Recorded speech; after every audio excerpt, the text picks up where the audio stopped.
y nosotros vamos a dar el tema de vasculitis.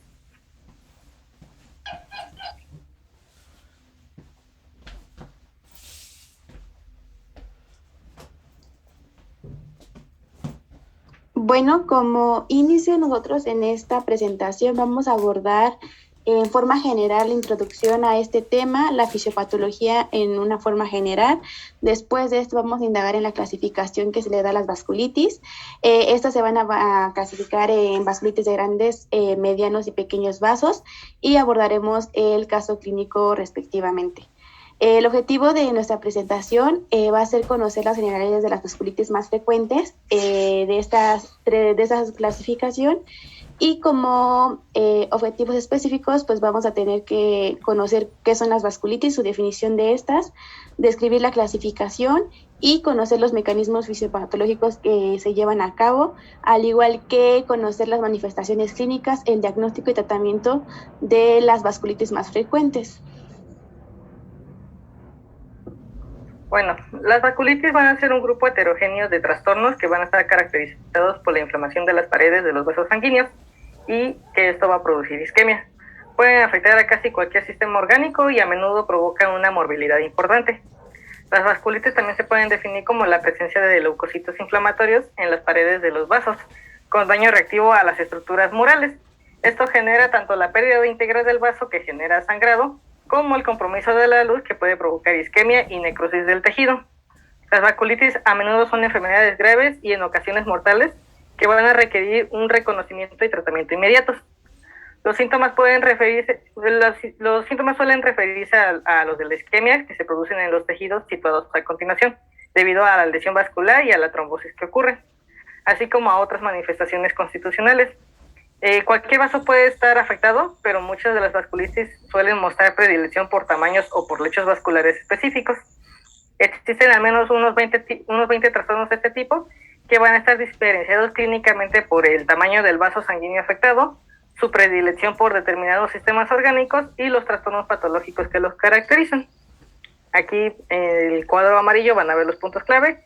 Las vasculitis van a ser un grupo de enfermedades poco comunes con etiología generalmente desconocida y se van a producir principalmente en los extremos de la vida. Eso quiere decir en niños pequeños y en adultos mayores. Después de esto vamos a abordar de forma general cuál es el mecanismo por el cual se llevan a cabo estas vasculitis y pues vamos a tener principalmente que hay dos mecanismos patogénicos más frecuentes, que sería la inflamación inmunitaria y las infecciones. También se puede deber a diferentes lesiones físicas y químicas, en este caso pues podría ser la radiación, un traumatismo o toxinas. En forma general vamos a entender que la inflamación de estas va a desencadenar pues una serie de respuestas en los vasos afectados. Esto va a aumentar la permeabilidad de los vasos, que pueden causar en este caso edema y púrpura. Después de esto, pues podemos tener el debilitamiento de la pared arterial. Esto va a favorecer la formación de aneurismas o una rotura con hemorragia. Y por último punto, pues vamos a ver una proliferación de la íntima o trombosis que va a causar una estenosis o oclusión vascular o con isquemia o en todo caso, pues el infarto de este vaso.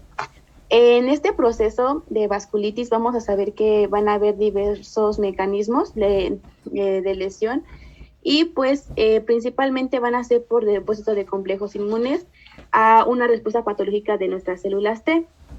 Esta va a haber, pues por ende va a haber activación de macrófagos y pues de agentes infecciosos, células tumorales, citocinas, proinflamatorias y moléculas de adhesión celular principalmente. Pues esto como tal pues nos va a causar la inflamación, el debilitamiento de la pared vascular, pues lo que nos va a llevar a lo que es importante de esta patología, que va a ser la estenosis o oclusión vascular, lo que nos genera isquemia de los vasos principalmente. La siguiente. Entonces, entiendo que estas pueden ser principalmente por fenómenos autoinmunes en la mayoría de los casos. Esta autoinmunidad principalmente por la formación de los inmunocomplejos. No es la única forma de inmunidad implicada en esta etiopatogenia, pero sí es la más importante de esta clasificación. La formación de estos inmunocomplejos pues van a dar un depósito dentro de las paredes de los vasos, lo cual va a llevar a la respuesta inflamatoria y una consecuente lesión del endotelio, o un aumento en la permeabilidad vascular, va a haber un aumento en los depósitos de fibrina y pues esto va a llevar a un fenómeno trombótico y pues va a generar aneurismas en este caso y pues finalmente la oclusión vascular. Toda esta secuencia o este conjunto de estos fenómenos que se llevan a cabo nos van a llevar como tal a la isquemia del vaso y pues se menciona que las vasculitis nos van a generar isquemias del territorio que irrigan los vasos que van a afectar las vasculitis. Y entonces ahorita mi compañera nos va a explicar la clasificación que va a ser de grandes, medianos y pequeños vasos, y de acuerdo a esta cuáles son las patologías, y cada una tiene su fisiopatología diferente para en la cual se lleva a cabo.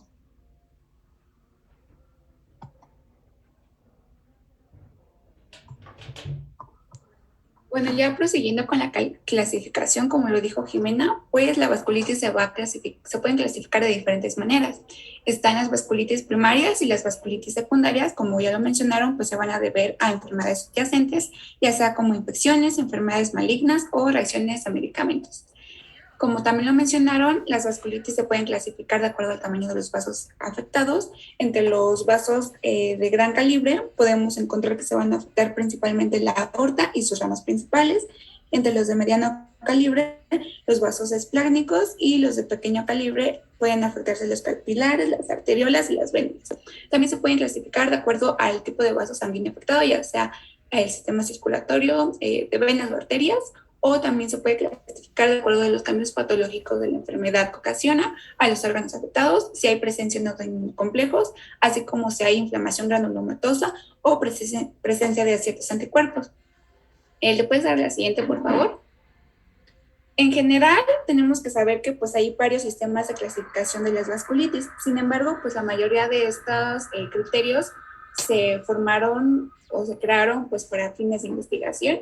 Sin embargo, si el paciente no cumple con estos criterios, no necesariamente debe descubrir el diagnóstico. Entre ellos encontramos de los más utilizados, encontramos al del Colegio Americano de Reumatología, que se creó en 1994, pero se actualizó en el 2012 por la Conferencia Internacional de Consenso de Chapel Hill, en el cual menciona que principalmente estos criterios se utilizan para adultos y clasifica la vasculitis en vasculitis de grandes vasos, en donde va a encontrarse la arteritis de Takayasu, que vamos a ver más adelante y que es la más frecuente de este subgrupo.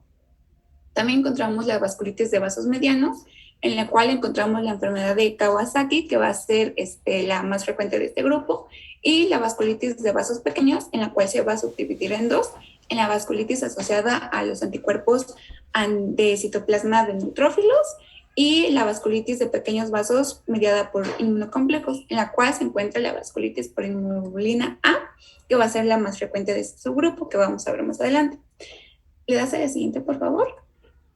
También se puede clasificar ahí mismo, en esa misma clasificación, como una vasculitis de un vaso variable, en donde pues, puede afectar tanto a vasos pequeños como de gran calibre, a una vasculitis que afecta solo un órgano, a una vasculitis de una enfermedad sistémica, ya sea por lupus o por enfermedad reumatoide, o también se encuentran las vasculitis asociadas a una probable etiología, como se los mencionamos anteriormente, podrían ser infecciones como hepatitis B, C, ciertos cánceres o ciertos inmunocomplejos o fármacos. Hasta la siguiente, por favor. Hay también otro sistema de clasificación, que es europeo de 2008, pero se utiliza más en población pediátrica. Aquí igual va a clasificar, pero nada más en 4 grupos, en donde se clasifica como vaso predominantemente grande, donde va a estar igual la arteritis de Takayasu, la de vaso predominantemente mediano y la de vaso predominantemente pequeño. Aquí, a diferencia del anterior, pues se va a clasificar como granulomatoso y no granulomatoso. En la no granulomatosa se va a encontrar la vasculitis por inmunoglobulina A. También en las otras vasculitis, pues van a incluirse las vasculitis de vaso variable del anterior, las vasculitis secundarias, ya sea debidas a infecciones, malignidad o fármacos, etc. Entonces, a continuación, pues vamos a describir las 3 principales vasculitis, de los grandes, medianos y pequeños vasos. ¿Le das a la siguiente, por favor? Bueno, vamos a empezar con lo que son las vasculitis de grandes vasos. La principal, la única que voy a hablar, va a ser la arteritis de Takayasu. La arteritis de Takayasu también se le conoce como enfermedad sin pulso, síndrome de arco aórtico o tromboartropatía oclusiva.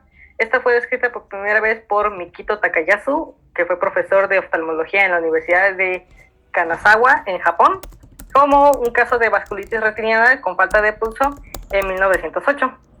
Esta arteritis es una vasculitis granulomatosa crónica de grandes vasos que está caracterizada por estenosis, oclusión y en ocasiones aneurisma de la aorta y de sus principales ramas, especialmente lo que son las arterias subclavia, carótida común y carótida interna.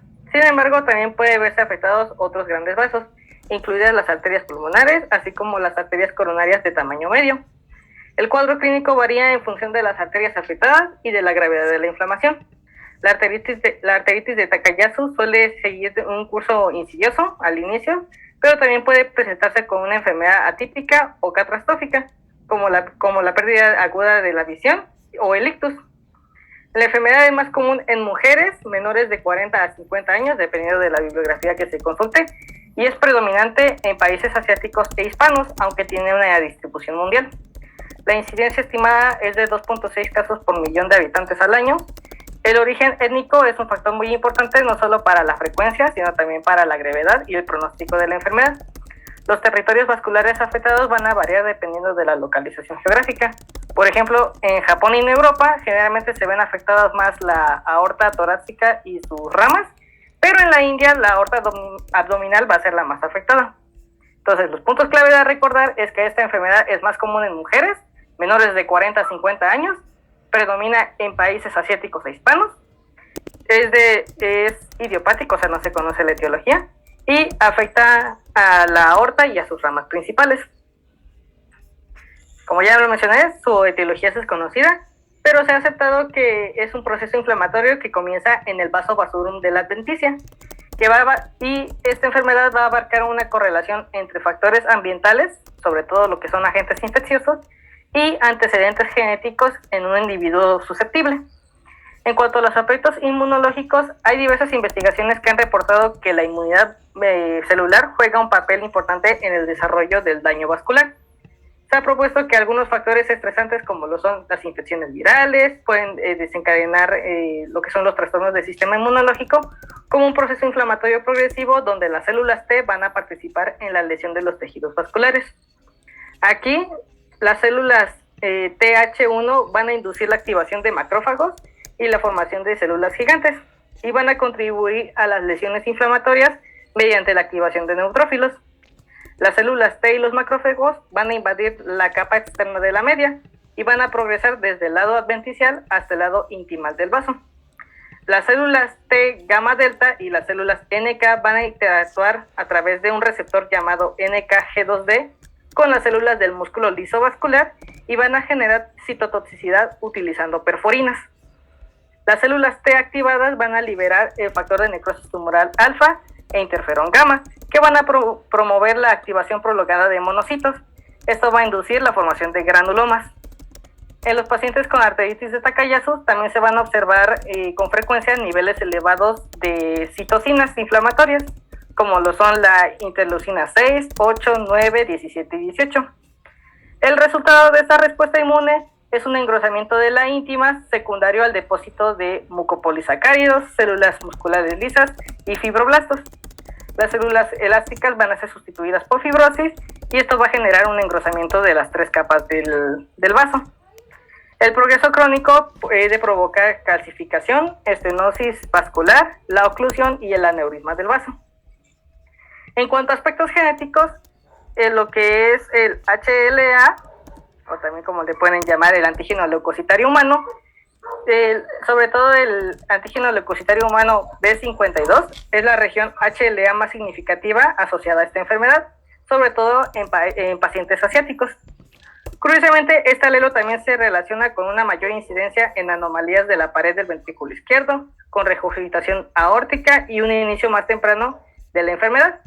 También hay otro alelo que se incluye, que es el HLA-B39, que también se asocia a estenosis de arteria renal, y el HLA-B5201, que se relaciona con la arteritis de Takayasu y con la colitis ulcerosa. También se han propuesto otros alelos, que son los que ven aquí en pantalla, pero muchos de estos están sin confirmarse y varían dependiendo de los diferentes grupos étnicos. Entonces, para recordar, lo importante es que la arteritis de Takayasu inicia en Vasa vasorum, es una arteritis granulomatosa, porque incluye todo lo que son las células del sistema inmunitario. En cuanto a lo genético, el antígeno leucocitario humano B52 es la región HLA más importante, y el daño se progresa hasta generar engrosamiento vascular y calcificación.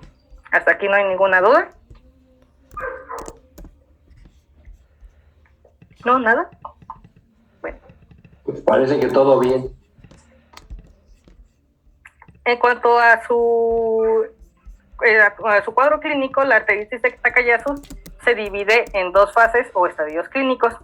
En la fase temprana, que se conoce como sistémica o fase presimpulso, puede persistir durante meses o incluso años, debido a que cursa con manifestaciones clínicas vagas, sistémicas y constitucionales, que van a ser difíciles de identificar, como lo son la fiebre, la anorexia, la diaforesis nocturna. También hay presencia de dolores, como lo son la artralgia, las mialgias y dolor general. Hay astenia dinamia, y algo característico va a ser el eritema nodoso en miembros inferiores, como lo pueden ver en pantalla. También va a haber cefalea, dolor abdominal recurrente y vómitos en caso de que esté afectado lo que son la aorta abdominal. También se pueden presentar adenopatías cervicales y supraclaviculares. En la fase tardía también se le conoce como obstructiva o sin pulso. Se va a caracterizar por manifestaciones relacionadas con la estenosis arterial, con la oclusión o con la dilatación. Hay hallazgos clínicos que dependen del territorio vascular afectado. Durante estos estadios tardíos, los síntomas constitucionales son menos evidentes. Aquí, en la arteritis de Takayasu se presenta con una amplia variedad de síntomas, ya que depende totalmente de cuál es la región afectada. En cuanto al cerebro, las lesiones estenóticas van a causar signos y síntomas de isquemia cerebral debido a la estenosis de los troncos supraaórticos. En las arterias renales va a haber hipertensión secundaria debido a la estenosis de las arterias renales y por la coartación aórtica. En el tronco celíaco y arterias mesentéricas va a haber angina mesentérica. En el corazón puede haber datos de aneurisma o disección e insuficiencia cardíaca debido a una insuficiencia aórtica. Esa insuficiencia aórtica va a ser secundaria a la dilatación aórtica anular. En arterias pulmonares va a ser frecuente una manifestación tardía, y el hallazgo más característico va a ser la estenosis o la oclusión de las arterias segmentarias o subsegmentarias, y va a ser menos frecuente el infarto pulmonar. En el ojo, la arteritis oclusiva del arco aórtico y de sus ramas van a resultar en manifestaciones de isquemia ocular.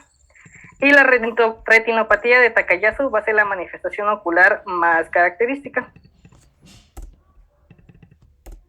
En cuanto a su diagnóstico, no hay cambios característicos en lo que son los parámetros hematológicos o bioquímicos, es decir, no hay pruebas de laboratorio que orienten al diagnóstico, pero aún así se debe de pedir lo que es una proteína C reactiva, sedimentación globular, cuenta de leucocitos y niveles de gamma globulina, así como para saber si hay presencia o ausencia de anemia.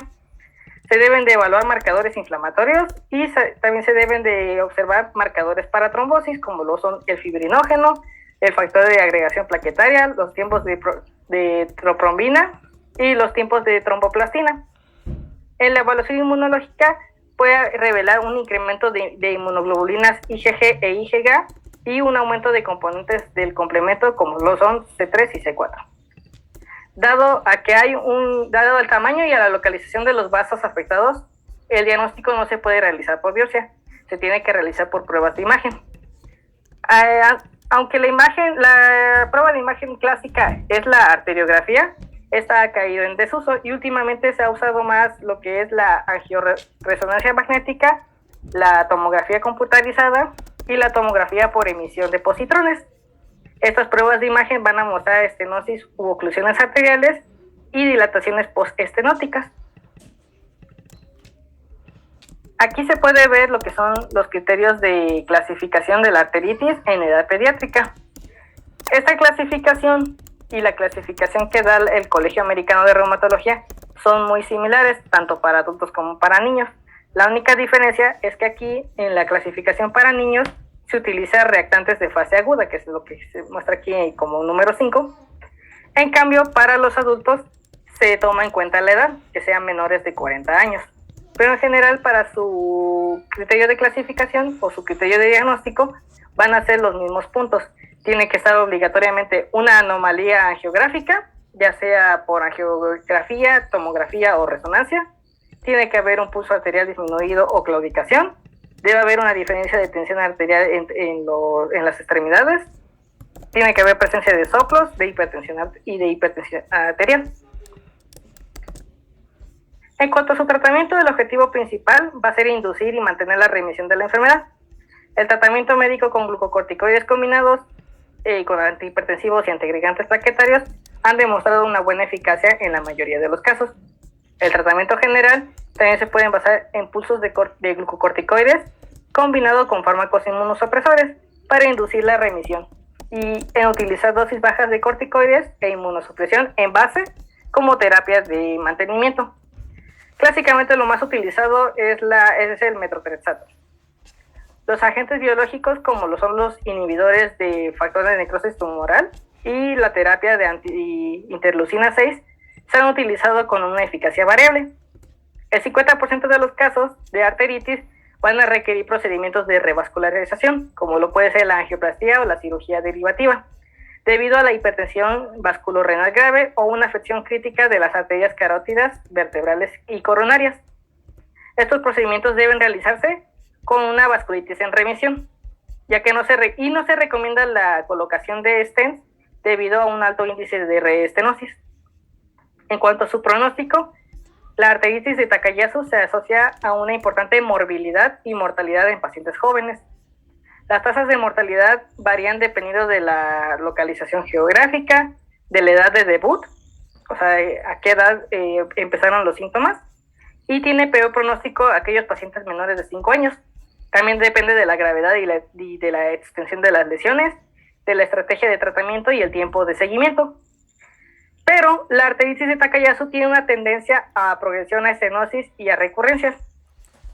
Hasta un 20% de los pacientes jamás van a alcanzar la remisión completa y sus lesiones van a progresar a pesar de un tratamiento inmunodepresor. Entonces, en sus puntos clave, el tratamiento va a ser con glucocorticoides e inmunosupresores, el antifactor de necrosis tumoral y el anti-interleucina 6 se usan en casos refractarios.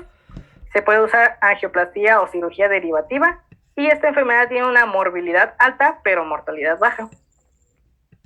Y aquí pueden ver una imagen de que no se debe de usar stents para esta enfermedad.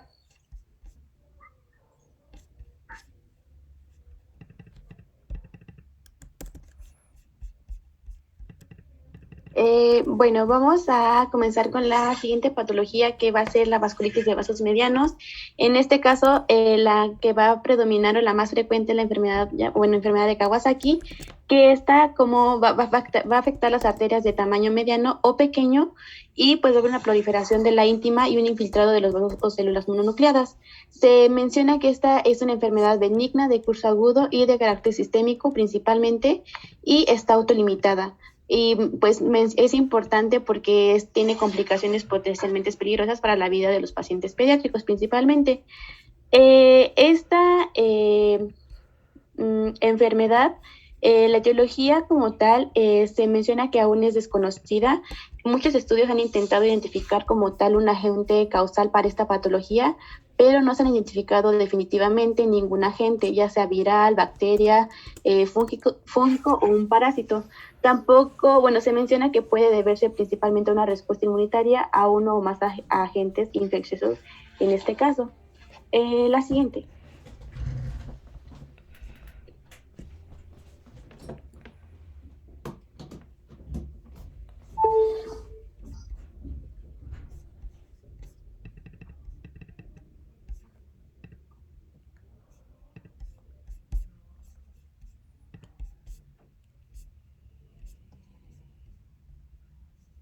Se quedó trabada la pantalla. Ah, ya. Ok. Bueno, en este caso, el 85% de los pacientes se van a diagnosticar antes de los 5 años de edad.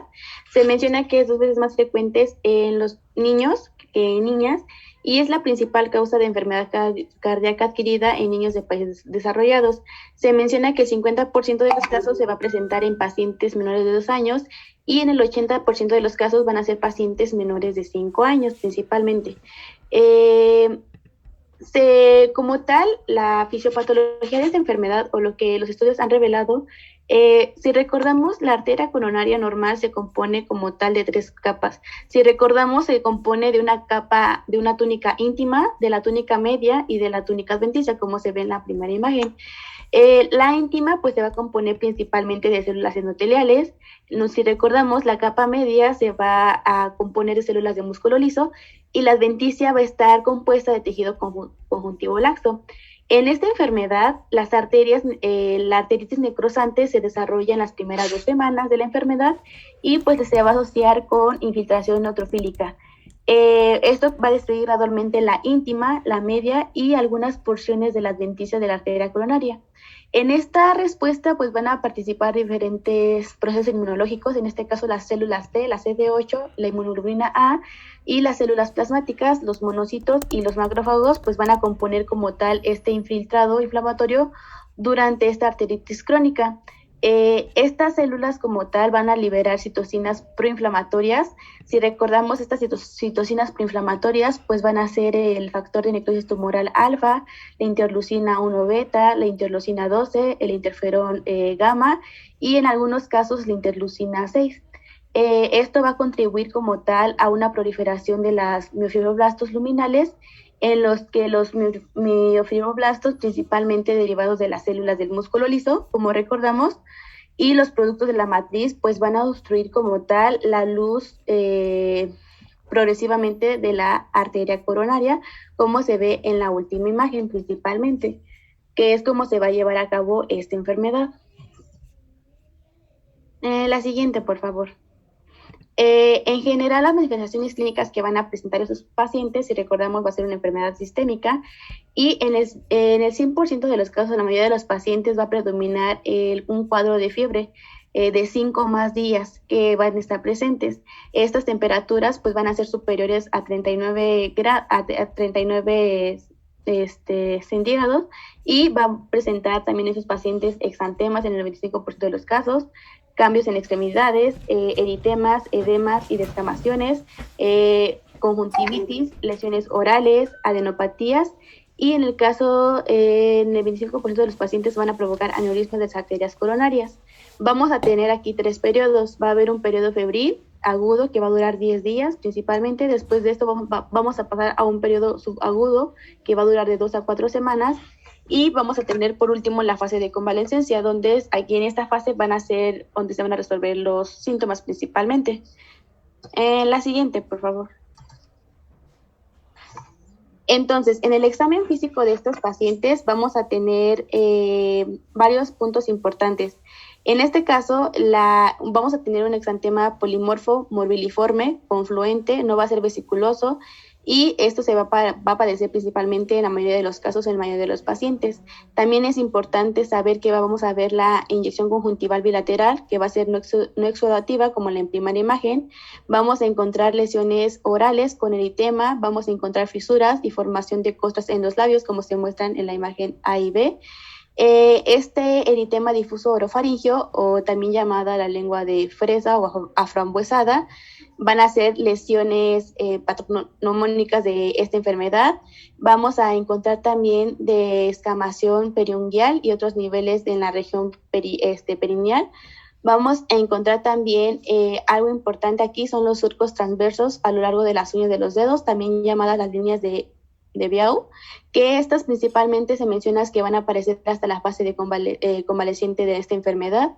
También vamos a encontrar descamación de las yemas de los dedos, de las manos y de los pies, que estas se pueden encontrar en la fase subaguda de la enfermedad. Y también importante, vamos a encontrar adenopatías cervicales unilaterales que se van a presentar en el 80% de los casos en estos pacientes. La siguiente. Vamos a tener también, como lo mencionamos, es una enfermedad sistémica, entonces vamos a tener afectación al sistema cardiovascular, respiratorio, sistema nervioso central y sistema genitourinario. En este caso, principalmente en el sistema cardíaco, pues vamos a encontrar algunas anormalidades de las arterias coronarias y principalmente los aneurismas de las arterias coronarias de mediano calibre. En el sistema respiratorio podemos encontrar nosotros en la radiografía de tórax, si nosotros utilizamos un estudio de gabinete, infiltrados intersticiales y nódulos pulmonares. En el caso del sistema nervioso central podemos encontrar a los pacientes con una irritabilidad extrema, meningitis aséptica o parálisis del nervio facial. Y en el sistema genitourinario pues podemos encontrar esos pacientes con uretritis o algún hidrocele. Para esto tenemos, como les comentaba, vía fases. También podemos encontrar que hay una primera etapa, una segunda etapa y una tercera etapa de la enfermedad. En la primera etapa va a predominar los síntomas como son la fiebre, las lesiones orofaringeas, el exantema y los ganglios linfáticos que van a ser mayores a 1.5 centímetros. En la segunda etapa vamos a encontrar la descamación de las manos y los pies, dolor articular, vamos a encontrar síntomas gastrointestinales como puede ser diarrea o vómito, y ya por último, en la tercera etapa vamos a encontrar los signos y síntomas de esta enfermedad pues van a desaparecer lentamente o se van a presentar ya como tal complicaciones, que sería en este caso a nivel cardiovascular. La siguiente. Para esto tenemos el diagnóstico, pues las pruebas diagnósticos sí son útiles, pero el diagnóstico se puede hacer pues clínico y se basa principalmente en los criterios diagnósticos de la enfermedad de Kawasaki. Para esto hace falta la presencia de 5 de estas manifestaciones que les comentaba, y si existe, en el caso de que exista un aneurisma coronario, solo van a hacer falta 4 criterios, que son los que están en el cuadro, que van a ser la fiebre, la infección conjuntival, alteraciones de los labios y la cavidad oral, el exantema y los cambios en extremidades periféricas y la adenopatía cervical. Aquí les dejé como una mnemotecnia, que es lo que podemos, o lo principalmente que se puede caracterizar en la enfermedad, que sería la A de la adenopatía cervical, B de boca, que nos damos la C de la conjuntivitis, la afectación en extremidades y por último la fiebre, que es lo que se encuentra en estos pacientes, que es mayor a 5 días. La siguiente, por favor. Como tal, los datos de laboratorio pues nos van a ayudar, pero el diagnóstico como tal puede ser punto clínico, y en esos datos de laboratorio lo que vamos a encontrar en nuestros pacientes pues va a ser leucocitosis con neutrofilia, vamos a encontrar una elevación de la velocidad de sedimentación, va a haber una elevación de la proteína C reactiva, va a haber una elevación de los niveles de alfa-1 antitripsina, vamos a encontrar datos de pacientes que presentan anemia normocítica, normocrómica, por lo que aquí es importante una biometría hemática completa, que sea de rutina. Vamos a encontrar un nivel anormal de los lípidos, vamos a encontrar en este caso a estos pacientes con piuria, vamos a ver una elevación de las transaminasas hepáticas, y en el caso de hacer un estudio de líquido cefalorraquídeo, pues vamos a encontrar pilocitosis y leucocitosis en el líquido sinovial. Nos podemos ayudar de los estudios de gabinete, que en este caso serían 2 importantes, que sería el caso del ecocardiograma, para saber si hay una alteración de la función ventricular izquierda, una dilatación de las cavidades o insuficiencia valvular. Y en el caso de la radiografía de tórax, como se les mencionaba, aquí vamos a encontrar, pueda tener infiltrado pulmonar, algún derrame pleural o algún aneurisma coronario principalmente.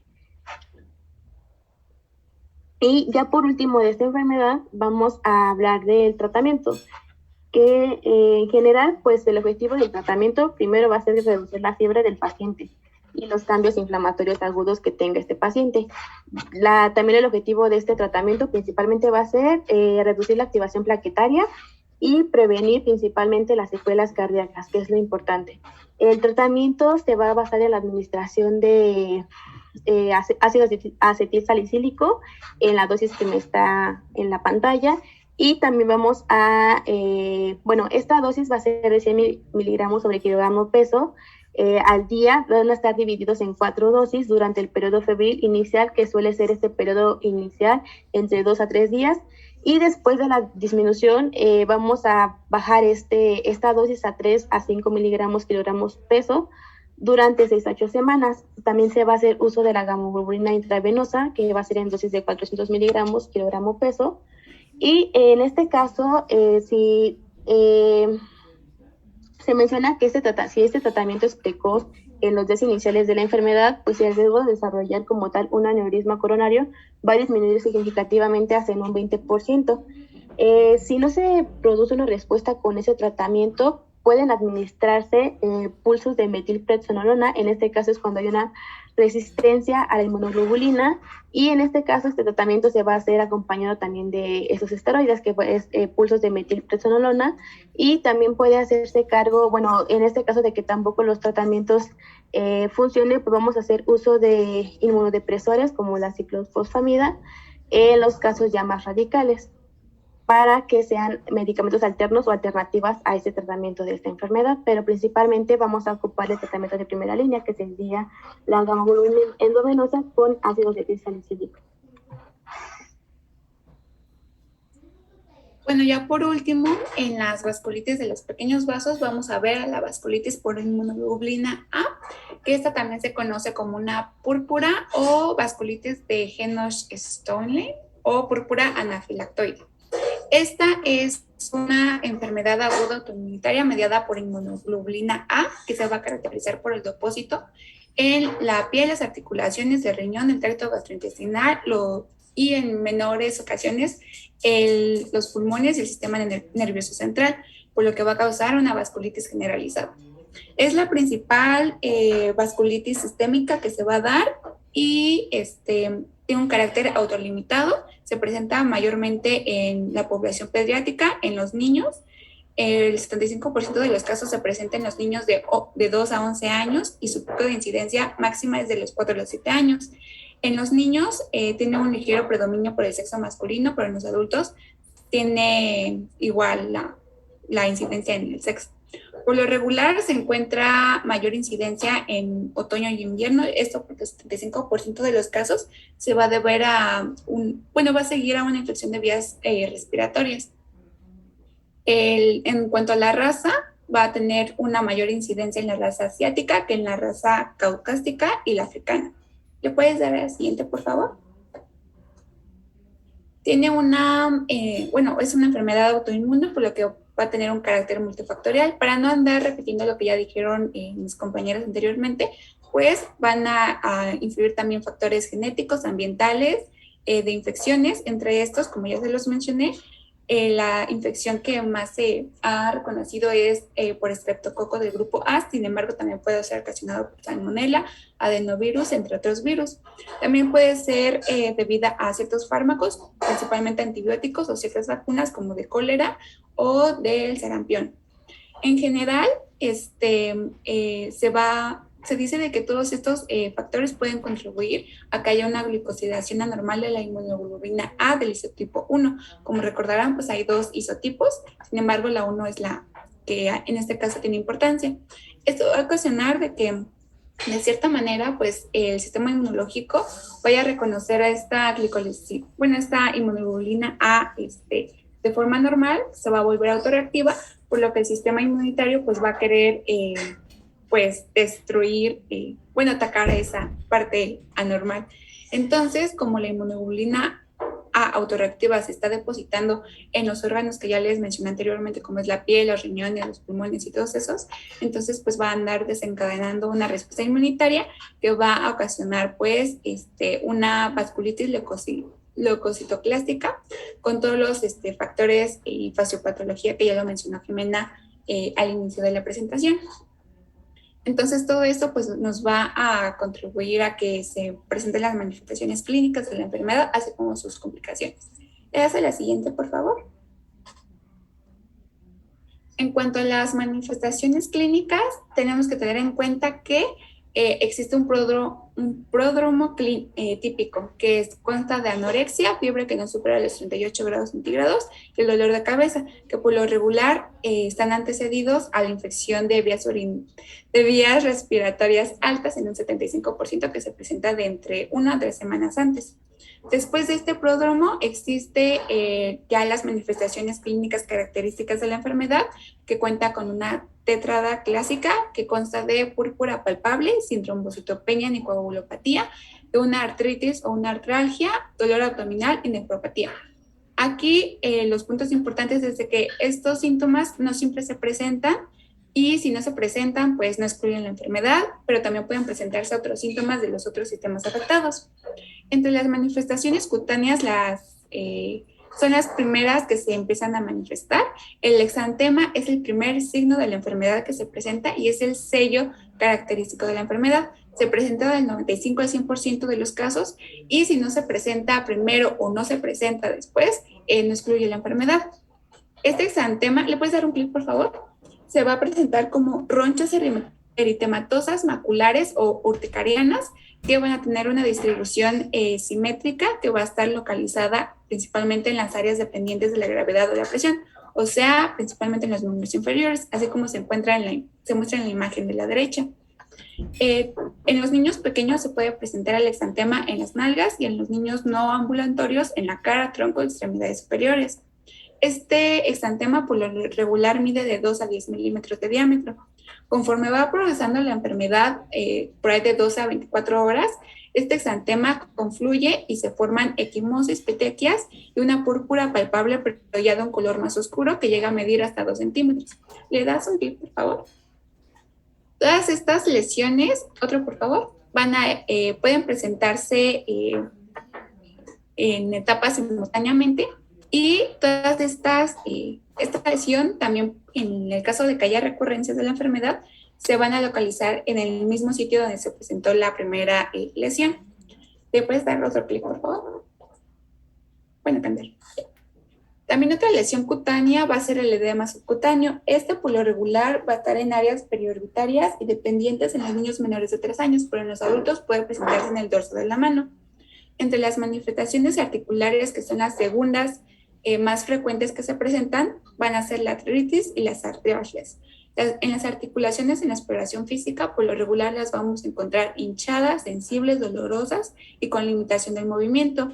En el caso de que se presente artritis, esta va a ser de forma transitoria o migratoria, va a afectar por lo regular a 4 articulaciones, no va a ser deformante y esto no va a tener secuelas posteriormente.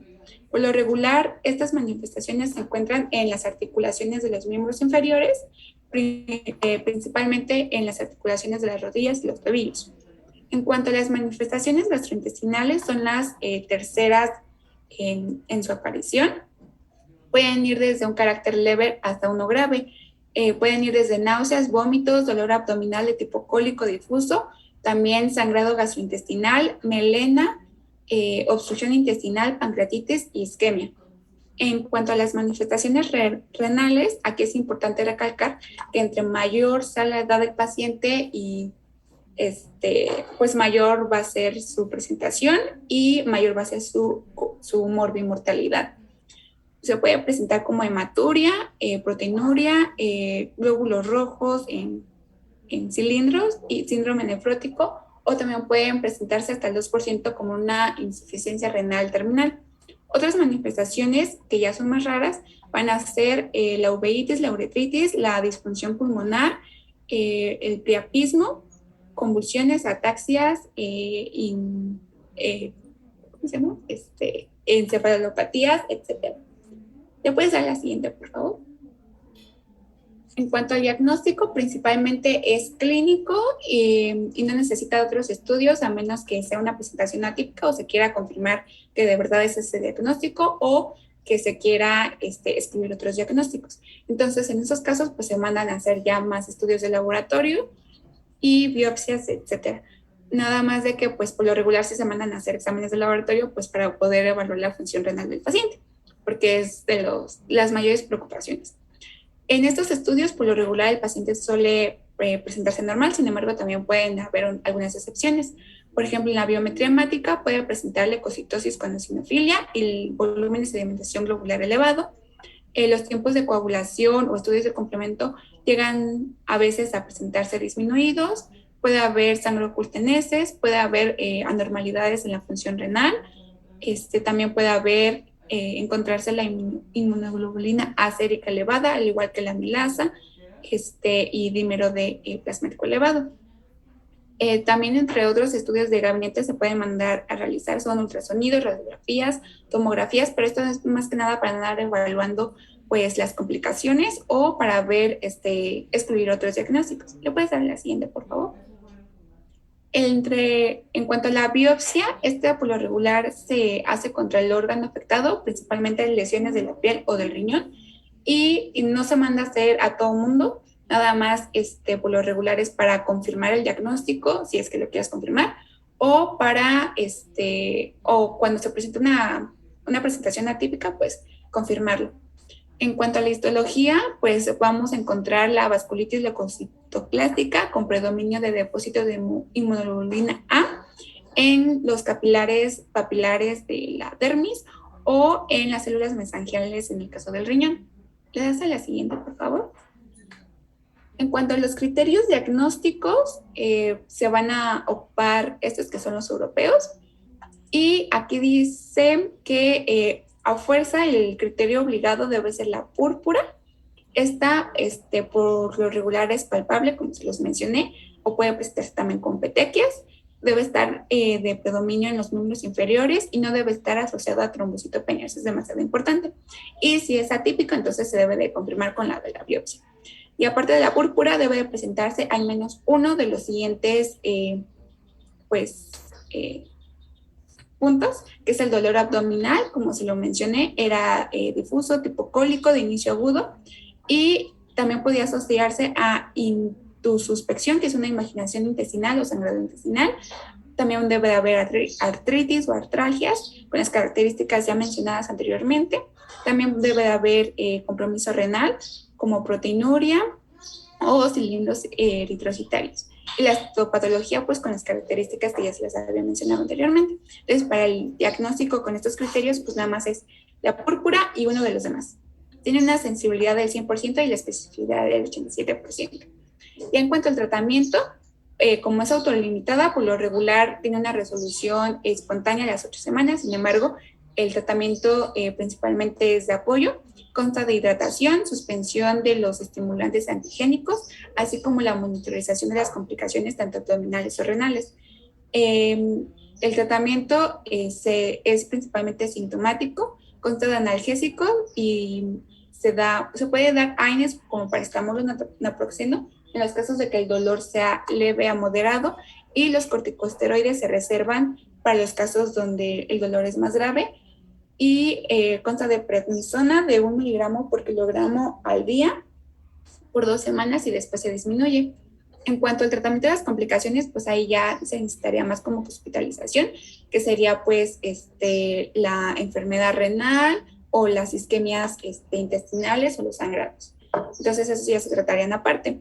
Es importante mencionar que siempre se debería de tener monitorización de la tensión arterial y de la función renal, incluso 6 meses después de que se presente el cuadro, esto por las remisiones y porque por lo regular en un futuro suele haber enfermedad renal posterior. En cuanto a las complicaciones, pues es la enfermedad renal, la recurrencia después de que se haga el trasplante renal, así como hemorragias, infartos y hipertensión arterial. En cuanto al pronóstico, el 5% de los casos se puede volver crónico. Las recurrencias están dadas en un 50% y se pueden presentar desde las 6 semanas hasta 7 años después, y se dan más en personas que hayan tenido más síntomas gastrointestinales y articulares. Y esto es lo más importante de la enfermedad, que la principal causa de mortalidad pues va a ser el daño renal. Y el pronóstico siempre va a ser peor en los adultos porque tienen mayor edad. O sea, porque entre mayor edad, pues más probabilidad de que te den alteraciones renales. ¿Le das a la siguiente, por favor? Bueno, eso es todo de las enfermedades. Ya después sigue el caso clínico y ya después las conclusiones. ¿Seguimos con el caso clínico, doctor? Sí, digo, si no tienen alguno de otros compañeros, podemos seguir con el caso. No, bueno, en el caso clínico es tratar a una paciente femenina de 24 años de edad, sin antecedentes de importancia para el padecimiento actual, y acude a nuestro servicio por padecer desde hace 6 días dermatosis diseminada en las extremidades inferiores, con predominio en las rodillas, caracterizada por pápulas eritematosas, que es una púrpura palpable, que confluyen irregularmente y van a estar acompañadas de un aumento de volumen del área afectada, con artralgias, limitación del movimiento y una posición antiálgica. Entonces, después de 3 días de eso, pues evoluciona tórdidamente la paciente y ahora tiene dolor abdominal difuso, melena y hematemesis. Entonces, se le ingresa al hospital y se le mantiene en vigilancia con varios servicios como dermatología, reumatología, medicina interna. Y en sus estudios iniciales del laboratorio, pues encontramos leucocitosis, hematuria, proteinuria y aumento de la velocidad de cimentación globular. Ya después, pues se hace su diagnóstico y en tratamiento le dan esteroides y un narrador de esteroide. Ya después la paciente tiene alivio de la dermatosis, pero sigue con proteinuria. Entonces, bueno, y a la derecha se muestran sus imágenes. Entonces la pregunta sería, con los hallazgos clínicos que presenta la paciente, ¿cuál es su sospecha diagnóstica? No sé quién quiere hacer el voluntario y contestar la respuesta. Está muy fácil. Inciso A es la púrpura de... Sí. La A. Sí, Shorenheim. ¿Me das un clic, por favor? Muy bien. Otro, por favor. La justificación, pues porque la paciente presenta pues todos los síntomas de la tetra clásica, que es la púrpura, la artritis, el dolor abdominal y la nefropatía. Además de que pues cumple con los criterios diagnósticos que ya les mencionamos anteriormente, solo que el único que no está evidenciado pues es lo de la vasculitis leucocitoclástica, porque no se hizo biopsia, ¿no? ¿Le puedes dar la siguiente, por favor? No, sí se hizo. Estaba la imagen. La siguiente pregunta es, ¿la vasculitis por inmunoglobulina A es más frecuente en este grupo de edad? ¿En los recién nacidos, adultos de tercera edad o en los niños? No sé quién. En los niños. Los niños. Sí, muy bien. ¿Le das otro clic, por favor? 2. La justificación, pues ya, la incidencia y que se daba más entre los 2 a los 11 años. ¿Le das un clic, por favor? La tercera pregunta es, ¿cuál es la distribución característica de la erupción de la vasculitis por IgA? No sé quién la quiera contestar. En los miembros superiores, bueno, sube en la cara, nalgas, dos, de la mano. La D, sí, muy bien. ¿Te puedes dar 2 clics, por favor? La justificación, pues, se los mencioné anteriormente, se localiza principalmente en las áreas dependientes de la gravedad de presión, o sea, las extremidades inferiores, y en los casos de los niños pequeños, pues, está más en las nalgas, y en los no ambulatorios, pues, en la cara, tronco, y en las extremidades superiores. ¿Le das un clic, por favor? En la última, según la clasificación europea de esta que les dije que era de pediatría, ¿a qué grupo pertenece la vasculitis por inmunoglobulina A? No sé quién la quiera contestar. El inciso A es en los vasos predominantemente grandes, sí. El inciso B es en los vasos predominantemente medianos, el inciso C en los vasos predominantemente pequeños, de tipo no granulomatoso, o en la T, que es un vaso predominantemente pequeño, pero que no se clasifica como no granulomatoso. La C, ¿no? El C. La C. Perfecto. 3, 2, 5. Bueno, ahí está. Ya se la siguiente, por favor. Bueno, ya son las conclusiones. Entonces, entre las principales conclusiones que sacamos son que las vasculitis se pueden clasificar de diferente manera, ya sea en el tamaño, el tipo de vaso sanguíneo, la patología, la edad de presentación, etc. También se debe de considerar lo que es la presencia de vasculitis en pacientes que presenten ya sean síntomas sistémicos o constitucionales, más la evidencia de una disfunción de un solo órgano o de varios órganos, en especial si hay manifestaciones graves. El diagnóstico a menudo se retrasa, ya que estas manifestaciones suelen ser imitadas por otras enfermedades. pero un examen físico cuidadoso va a ayudar a identificar lo que son los posibles sitios de vasculitis, determinar la extensión de las lesiones vasculares, la distribución en los órganos afectados y si hay presencia o no de procesos patológicos adicionales.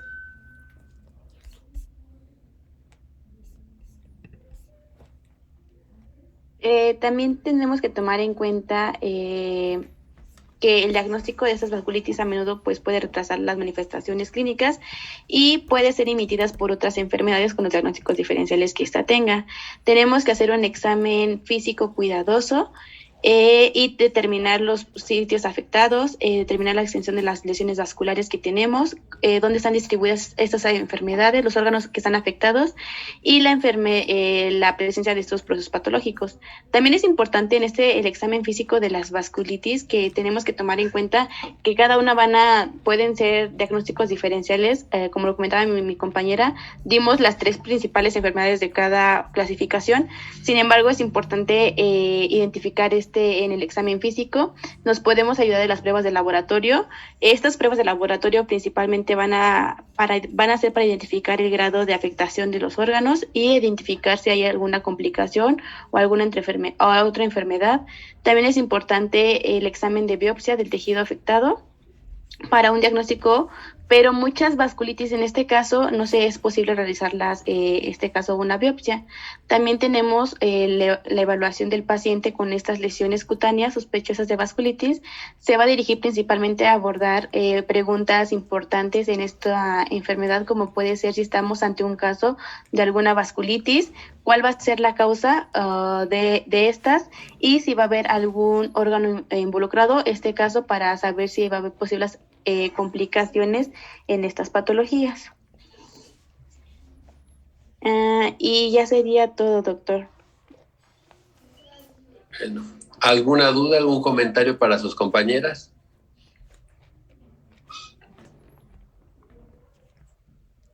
No, doctor, todo bien, gracias. ¿Todo bien? ¿Todo perfecto? Sí, doctor, muchas gracias. Bueno, entonces, nada más de hacerles un comentario que no va directamente relacionado a veces con el tema. Las sesiones, hagan las suyas, hagan las propias. Yo he notado que con mucha frecuencia hacen el comentario de la bibliografía dice, los autores dicen, bueno, si quieren hacer referencia a algo específico que menciona algún autor en algún artículo, pueden presentarlo en su diapositiva entrecomillado, lógicamente la cita está en la parte inferior, pero de la otra manera la sesión hagan la suya, hagan la propia. Creo que es algo que tendrían que ir ahí erradicando paulatinamente en sus presentaciones. Cuando hablamos de las etapas o de las fases en las que se encuentra una enfermedad, frecuentemente encontramos este término de que decimos estadios. Realmente es estadio. Si ven, la palabra no está acentuada en la I. Entonces, y es un tema que se ha discutido, pero si lo investigan con calma, el término correcto es estadio, no estadio, ¿ok? Y cuando tengan problemas con algún término, especialmente a veces con algunos epónimos, por ejemplo, en este caso con las uñas de Bow, que se pronuncia de esa manera, se pronuncia Bow, es como una O y una U muy cortitas, Bow.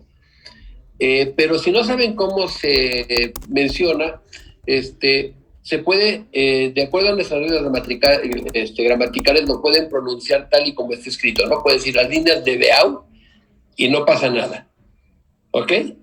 Entonces, para que no tengan ese problema. Son señalamientos que cuando los llegamos a hacer, pues bueno, los hacemos con pinzas, que quede claro que no estamos tratando de exhibir a nadie, sino la idea es, bueno, dar algunos consejos para que vayan mejorando ahí sus presentaciones, ¿ok? Sí, entonces, si no hay duda, si no hay ninguna pregunta, entonces les pido de favor que me cedan la sesión, que me pongan como anfitrión. Voy a trabajar un rato lo que es la parte de la rotación. Y bueno, que estoy trabajando con el equipo 10. Cualquiera de ustedes que se quiera quedar, es bienvenido. Si se tienen que retirar para hacer algo más, no hay problema. Entonces, quien guste quedarse con nosotros es bienvenido. Gracias, doctor.